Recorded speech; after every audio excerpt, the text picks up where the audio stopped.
புதுச்சேரியில் இருக்கிற கவர்மெண்டோட கூட்டணி ஆட்சியில் இருந்தாலும் புதுச்சேரிய ஒன்றிய அரசு எதிலையுமே கண்டுக்கல என்றது புதுச்சேரி மக்களான உங்களுக்கு நல்லாவே தெரியும். மாநில அந்தஸ்து கோரிக்கையை மட்டுமா கண்டுக்கல, இங்க வளர்ச்சி ஏற்படவும் துணை நிக்கவே இல்லைன்னு கேள்விப்படுறோம். இந்த புதுச்சேரிக்கு இன்னும் மாநில அந்தஸ்து கொடுக்கல. மாநில அந்தஸ்து வேணும்னு கேட்டு பல முறை சட்டசபையில் தீர்மானம் போட்டு ஒன்றிய அரசுக்கு அனுப்பி வச்சுக்கிட்டே இருக்கிறாங்க. இந்த வருஷம் கூட மார்ச் மாசம் 27ஆம் தேதி 2025 அன்னைக்கு ஒரு தீர்மானம் போட்டாங்க.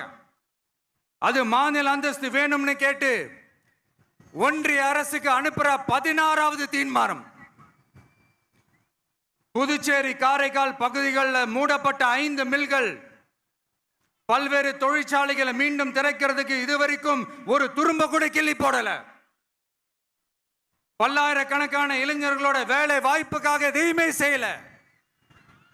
இங்க ஒரு ஐடி கம்பெனி உருவாகணும்ன்றது எண்ணமே இல்லை. அதை பத்தி யார் பேசினாலும் அது அவங்க காதல விழவே விழல. இங்க ஒரு அமைச்சரை ஊழல் குற்றச்சாட்டுல பதவி விட்டு நீக்கப்பட்டு அந்த இடத்துக்கு இன்னொருத்தரை நியமிச்சு 200 நாள் ஆச்சு. இன்னும் அவருக்கு ஒரு இலாக்காவே தரல. இந்த செயல் சிறுபான்மை மக்களை அவமானப்படுத்துறதுன்னு அந்த மக்களே சொல்றாங்க. புதுச்சேரியோட முக்கிய அங்கமாக இருக்கிற காரைக்கால், மாகே, ஏனாம் பகுதிகளில் எல்லாம் முன்னேற்றமே இல்லைன்னு அந்த பகுதி மக்கள் சொல்லிக்கிட்டே இருக்கிறாங்க. குறிப்பா காவிரியோட கடைமடை பகுதியான காரைக்காலை மொத்தமா கைவிட்ட மாதிரி தான் இருக்குது. இது எல்லாமே முன்னேற்றம் அடையணும். டூரிஸ்ட் பிளேஸ் ஆன புதுச்சேரியில போதுமான அளவு பார்க்கிங் வசதி இல்ல, போதுமான அளவு கழிப்பறை வசதி இல்ல. இதெல்லாமே மேம்படுத்தணும்.